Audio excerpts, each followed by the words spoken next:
Pero nagulat po ako, mga kababayan. Sabi ni Senator Bongbong, wala daw bahid ang kanilang pamilya. $10 billion ang nanakaw nung panahon nila, 450 billion pesos. Nung isang linggo lang po, nagulat ako, 205 million po niligay sa Napoles na mga NGO. Pork barrel po yun ng hindi ng tatay niya pero siya. Kung yun po ay hindi pa bahid politika, hintayin nyo maging vice president siya. Baka $100 billion na ang mawala sa atin. Anong hearing sa corruption nakita nyo nag-appear ang isang Bongbong Marcos?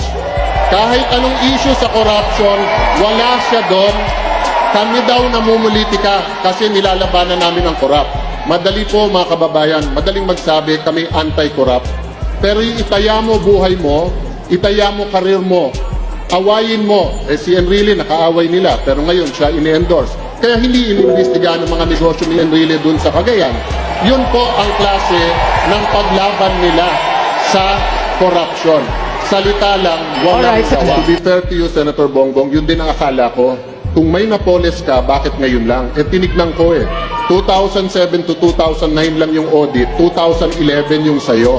Kaya ngayon lang lumabas. Pangalawa po, hindi totoo walang basihan ang numero.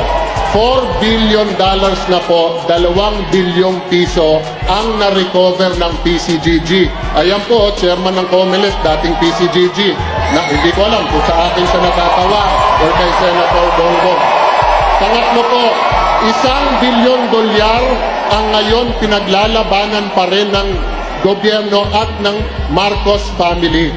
Pang-apat po, sa SALN ni Senator Bongbong, 200 to 500 million pesos po. Never ka naman nagtatrabaho kung hindi sa gobyerno.